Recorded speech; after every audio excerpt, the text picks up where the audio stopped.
Procurement जो कि केंद्र सरकार ने लिखित तौर पर हमें 1 अक्टूबर से परमिशन भेजी है। कल पीयूष गोयल जी को हमने एक निवेदन डीओ लेटर के माध्यम से किया है, क्योंकि बाजरा मंडी में आने लग गया। हरियाणा सरकार को परमिशन दी जाए कि बाजरे की खरीद आगामी 20 तारीख से और जीरी का भी इनफ्लो, क्योंकि अब लेट मॉनसून नहीं हो, फसल पकने लगी है, 25 तारीख से केंद्र सरकार हमें परमिशन पुरतौर पर दे। और अगर परमिशन आती है तो हमने एक निवेदन केंद्र सरकार को माननीय रक्षा और गृह मंत्री जी को भेजा था कि इस बार प्रधानमंत्री जी ने ईयर ऑफ मिलेट्स बनाया है।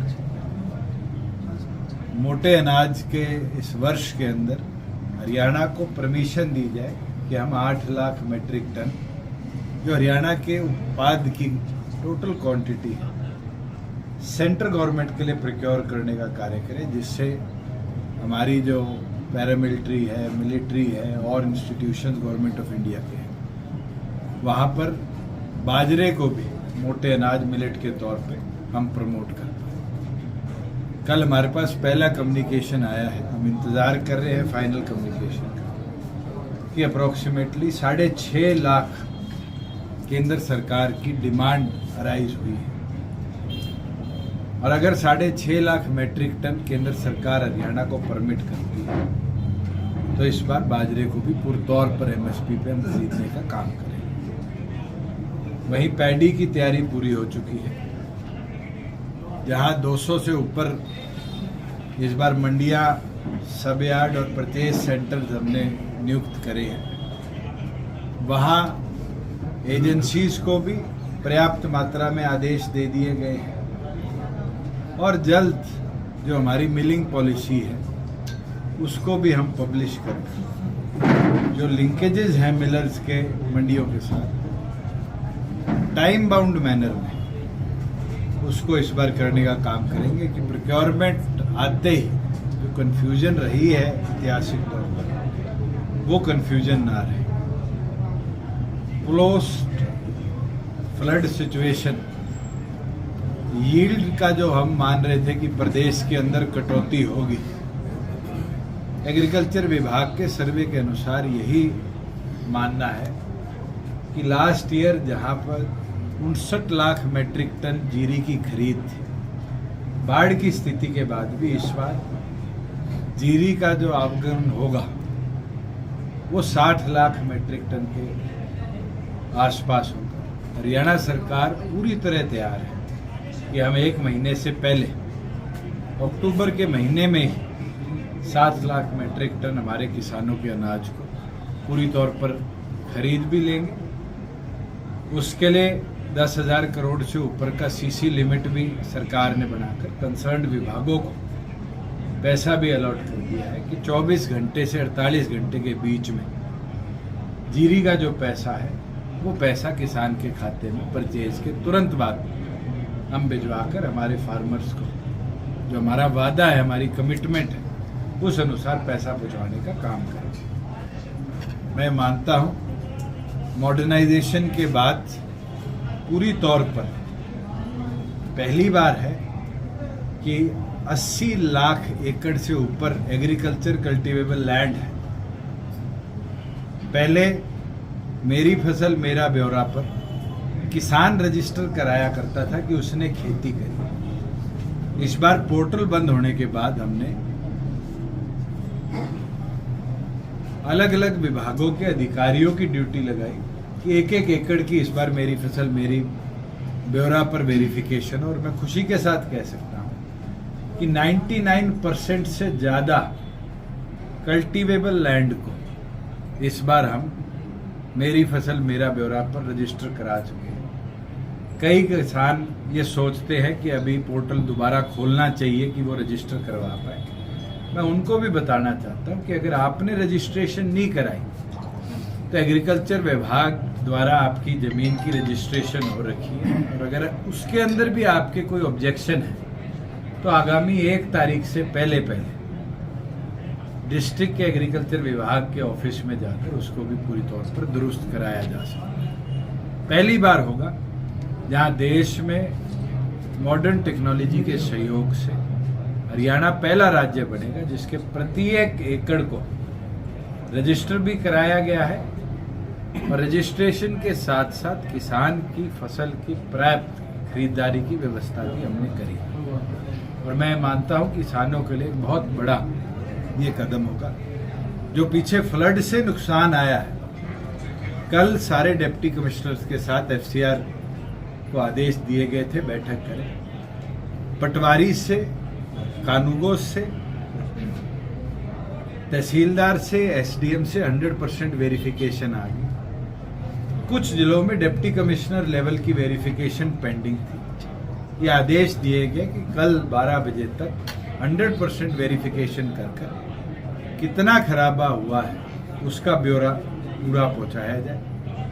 साथ में करनाल जिले में अकेले में हमारे पास लिखित तौर पर फार्मर्स का इंटीमेशन आया है कि वहां पर यमुना सैंड लोगों के खेतों में इस बाढ़ की वजह से आ गया था। पॉलिसी हमने भेज दी है, पोर्टल खोल दिया है क्षतिपूर्ति का।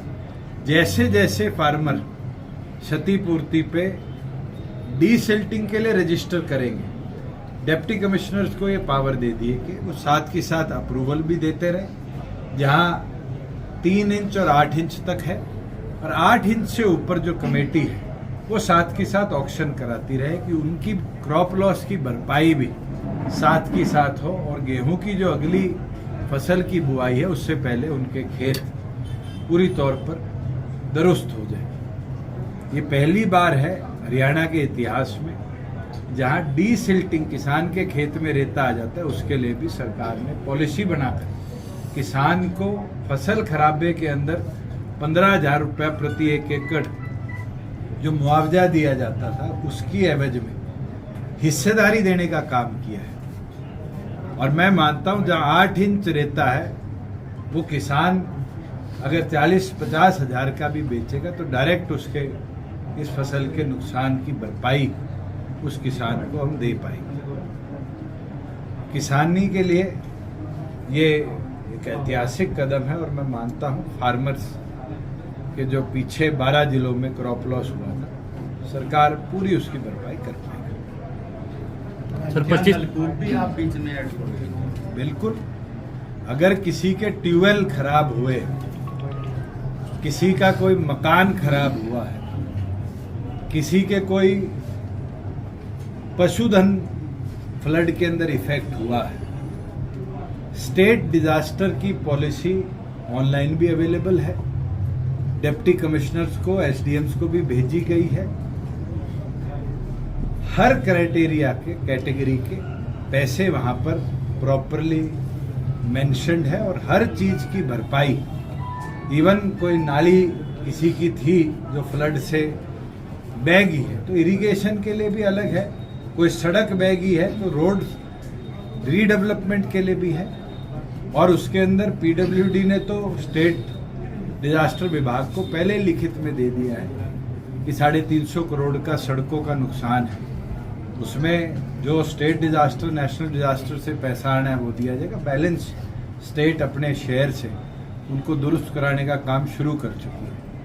वहीं किसी का अगर ट्यूबवेल इफेक्टेड हुआ है, क्योंकि बहुत सी जगह जहां पानी ऊंचाई पर था वहां पर यह देखा गया कि लोगों के मोटरें अंदर ही धस के रहेगी, तो उसके लिए भी प्रोविजन दिया गया है और उसको भी डिप्टी कमिश्नर लेवल पर ही डिस्पोजल के परमिशन एफसीआर से दे दिए गए हैं। उनका केस अब चंडीगढ़ नहीं जाएगा, डीसी ऑफिस के अंदर ही उन केसेस का निपटारा। सर 25 तारीख को स्थापना दिवस को लेकर तैयारियां की जा रही हैं। बिल्कुल 25 तारीख को सीकर, यहाँ चौधरी देवीलाल जी सांसद भी बने, इस देश के उप प्रधानमंत्री भी बने, उस पावन धरा पर किसान विजय संकल्प सम्मान दिवस मनाने का जो निर्णय लिया गया है उसके लिए कार्यकर्ताओं को निवेदन भी किया गया, बढ़ चढ़कर भारी मात्रा में चौधरी स्वर्गीय चौधरी देवीलाल जी को नमन करने वहां पहुंचे। सर एक तरफ आप रैली मना रहे हैं, एक तरफ आपके चाचा जी भी पद यात्रा पूरी करके रैली मना रहे हैं, कहते हैं क्या कहेंगे? तो इसके अंदर भारतीय जनता पार्टी भी दीनदयाल उपाध्याय जी के जन्म दिवस पर रैली बनाएगी। ये तो वो महान आत्माएं हैं जिनको हम सब मिलकर जितना ज्यादा याद करेंगे उतना वो अमर रहेंगे, उतने उनके प्रिंसिपल्स असूलों को अगली पीढ़ी तक पहुंचा पाएंगे। सर मुझे लगता है कि ये सबकी जिम्मेवारी है। चौधरी ईश्वर सिंह जी बैठे हैं, ये पहली बार विधानसभा में 1977 में चौधरी देवीलाल जी के साथ गए और मेरा सौभाग्य 4 पीढ़ी के बाद उसी विधानसभा में हम दोनों को दोबारा जाने का मौका मिला। और आज भी चौधरी देवीलाल जी के उठाए कदमों को जितना भी हम याद करें उतना सोशल रिफॉर्म्स हमें देखने को मिलते हैं। चाहे वो बुढ़ापा सम्मान पेंशन की बात हो, विकलांग पेंशन की बात हो, विधवा पेंशन की बात हो, चाहे वो जच्चा बच्चा योजना जो आज मैटरनिटी लीव के तौर पे हम याद करते हैं, चाहे वो काम के बदले अनाज जिसको आज मनरेगा के तौर पे हम देखते हैं। ये योजनाएं उनने कब 77 के 87 के दशक में सोची थी, जो 23 में मॉडर्नाइज हुई। और इसका लाभ मुझे लगता है हर नागरिक को सामान्य मिलता है। इसमें कोई जात धर्म ऊंचाई नीचाई नहीं देखी जाती। जिसकी आर्थिक हालात कमजोर है सबको उसका लाभ मिलता है। हुसैन जी, हमारा पटियाला यमुनानगर जो रोड है वो मतलब बुरा हाल है। इसका प्रपोजल पीछे भी NHAI को हमने भेज दिया था। DPR के लिए ये जो हमारा सेंट्रल गवर्नमेंट का central cabinet for infrastructure development है, उसमें ये प्रपोजल गया हुआ है।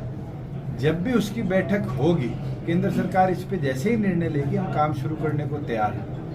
जो इसमें पेड़ कटेंगे उसके ऑल्टरनेटिव की जो लैंड चाहिए PWD ने वो ऑलरेडी डिमार्केट करी हुई है। हम पूरे प्रदेश में 5000 एकड़ जमीन इस तरह के फॉरेस्ट के विवादों के लिए ऑलरेडी एक्वायर करने के लिए ई भूमि पे डाल रहे हैं। बिटवीन इसको ठीक तो कराया जा सकता है। पैच वर्क के लिए ऑलरेडी पैसा सैंक्शन है। मॉनसून करके आपके जैसे पड़ोस में ब्रिज है, ये ब्रिज मॉनसून के बाद शुरू होना था, काम अलॉट होना 21/9 इसकी तारीख है। मैंने आज आदेश भी दे दिए कि इस हफ्ते ही इसके काम शुरू किया जाए वर्क अलॉटमेंट के बाद। और जल्द जो ट्रैफिक डाइवर्जन का है विदिन 24 आवर्स ट्रैफिक डाइवर्जन पूरी तौर पर बना दी जाए कि आम नागरिक को ना नुकसान हो। वैसे ही जो पैच वर्क्स और रीडेवलपमेंट रीकारपेटिंग के काम है, अक्टूबर नवंबर दिसंबर 3 महीनों में पूरे प्रदेश के अंदर ये कार्य पूरे हो जाए। सर, जैसे कि जजपा का कहना है हम 10 की 10 लोकसभा सीटों के लिए कार्य में लगे हुए हैं, तो क्या विधानसभा की 90 सीटों के लिए भी आपकी तैयारी है? मुझे नहीं लगता कि कोई भी संगठन लोकसभा और विधानसभा की जब तैयारी करता है तो अपने प्रदेश के कोई भी हिस्से को छोड़ता है। और पहले दिन से लेकर आज तक हमने सभी सीटों पर संगठन को खड़ा भी किया है, नए लोग जोड़ने का भी काम किया है और संगठन की मजबूती के लिए निरंतर कार्यरत है। आगे अलायंस के अंदर बैठकर डिस्कशंस के बाद निर्णय लिए जाते। वो निर्णय जब होंगे हम पहले भी 11 महीनों के अंदर जब चुनावी मैदान में उतरे थे तो हमने 90 सीटों पर कैंडिडेट उतारे थे और प्रदेश में 17% वोट शेयर और 10 विधायक हमारे जीते। डॉक्टर अजय सिंह चौटाला जी ने परसों ही राष्ट्रीय कार्यकारिणी में यह आदेश दिए हैं कि नए सदस्यता अभियान को 1 अक्टूबर से चलाया जाएगा और 1 अक्टूबर से सदस्यता अभियान चलाकर ये टारगेट हमें लेकर बढ़ना है कि प्रदेश में 17% वोट शेयर को हम टारगेटेड 40% तक ले जाने का काम करें और एक कार्यकर्ता समर्पित तौर पर उस पर काम करें। लेकिन गत विधानसभा चुनावों में तो आपने भाजपा को जमुना पार भेजने की बात कही थी, उसके बाद सरकार में क्या हमने कांग्रेस को जमुना से इधर लाने की बात कही थी? नहीं, पर अपने वोट को भाजपा के खिलाफ पॉलिटिकल डिसीजन संगठन का ये था कि प्रदेश में स्टेबिलिटी के लिए एक सरकार बनानी है और उसके अंदर जननायक जनता पार्टी NDA में शामिल हुई। शामिल होकर प्रदेश में हमने सरकार बनाई। जो लोग हमारे शुभ चिंतक थे वो तो 3 हफ्ते में पार्टी को अलायंस से दूर करने के प्रयासरत थे, मगर आज उस चीज को 4.25 साल स्टेबल स्थिर सरकार हरियाणा प्रदेश को मिली और किसान आंदोलन हो, कोरोना हो, अलग अलग परिस्थितियों में भी प्रदेश प्रगति के पथ पर चला, ना कि पीछे कदम उठे। एक अहम सवाल, अलग से गुरुद्वारा प्रबंधक कमेटी बनी है, तो क्या जजपा इस चुनाव देखिए, जहाँ रिलीजियस कमेटीज की बात है, पॉलिटिकल पार्टीज का कोई रोल इन संस्थाओं में नहीं होगा। मगर पहली बार है कि हरियाणा प्रदेश के अंदर हरियाणा स्टेट सिख गुरुद्वारा प्रबंधक कमेटी के चुनाव है, और मुझे लगता है अधिसूचना जारी हो चुकी। 30 तारीख तक वहाँ वोटों का निर्माण होना है, और जैसे जैसे उस पर आगे की कार्रवाई होगी, जो लोग उस कमेटी से जुड़े हुए हैं वो वोट बनवाकर कार्रवाई करेंगे। स्टेट इलेक्शन कमीशन हमारी पूरी तौर पर उसका सहयोग करेगा। आपके पास एक अहम विभाग है एक्साइज एंड टैक्सेशन। पिहोवा और कुरुक्षेत्र 2 ऐसी धर्मनगरियां हैं जिनकी नगर पालिका के हद के अंदर चौधरी ईश्वर सिंह और प्रोफेसर रणधीर सिंह भी इस बात को सेकंड करेंगे कि शराब के ठेके नहीं खुल सकते, मीट मांस की दुकानें नहीं खुल सकती, लेकिन अब सरेआम एक्साइज विभाग मीट मांस की दुकान एक्साइज विभाग का काम नहीं सर, शराब के ठेके जहाँ कोई शराब के ठेके एक्साइज प्लान में कोई जगह एलोकेटेड है और एमसी ने उसको परमिट किया हुआ है, इसका निर्णय तो म्युनिसिपल कॉर्पोरेशन ले। लेकिन सर वो कह रहे हैं एक्साइज विभाग ने एक्चुअली क्या है कि पेवा ड्राई एरिया है, यहाँ शराब नहीं बिक सकती, मतलब म्यूनसिपलिटी, वही बता रहा लेकिन हूं। यहाँ पे आपके सामने जहाँ बैठे हैं, यहाँ पे ठेका खुल गया, और जब उसको कहा भी गलत खोला है, कहता मेरे पास तो एक्साइज विभाग का लेटर है। एक्साइज डिपार्टमेंट का टेम्परेरी वो ऑथराइजेशन। मेरी तो सुन लो, मैं जो बोल रहा हूँ कि अगर एमसी ने कोई परमिट दिया हुआ है लोकेशन का, कमेटी ने कुछ नहीं दिया, ये एक्साइज विभाग ने दिया है। अब अरे एक्साइज विभाग सिर्फ परमिशन देती है, लोकेशन, एलोकेशन, लैंड, 5 ऐसे इंस्टीट्यूट्स हैं जो देते हैं, जिसमें Gurgaon metropolitan, Faridabad metropolitan, Panchkula metropolitan, Sonipat metropolitan authority देगी, एचएसवीपी देगी, एचएसआईडीसी देगी, ग्राम पंचायत देगी, और उसके अंदर एमसी एरिया में एमसीज देगी। उसके उपरांत भी कोई प्राइवेट जगह पे खोलता है और अगर रिस्ट्रिक्टिव एरिया पे, तो हम कंसर्न अधिकारियों को आदेश भी दे देंगे कि उस पर एक्शन लिया जाए। प्रशासनिक अधिकारी यही कह रहे हैं कि एक्साइज विभाग की एनओसी है। ड्राई एरिया है। मैं आपको एक ये प्रोफेसर प्रेस कॉन्फ्रेंस में बैठे, मैं आपको मेरे संज्ञान में मामला आया है, मैं आज कंसर्न डीटीसी की जिम्मेवारी लगा दूंगा, जुरिडिक्शन और ये सारी व्यवस्था को देखते हुए जो कंसर्न एक्शन है, नेसेसरी एक्शन है, वो इस पे ले लिया जाए। सर पेवा में ठेका अगर है ना, कोई गांव के नाम से अलॉटमेंट है उसकी। गांव के नाम से। दुष्यंत जी, कांग्रेस में लगातार गुटबाजी सामने आ रही है, काफी हद तक जा रहे हैं, गद्दे मुखों तक की आ रही है। कांग्रेस की गुटबाजी कोई आज की और नई नहीं है। इस गुटबाजी ने जो आज कांग्रेस के हालात है बनाने का काम किया है, और अभी तो ये इंडिया अलायंस इनने बना रखा है।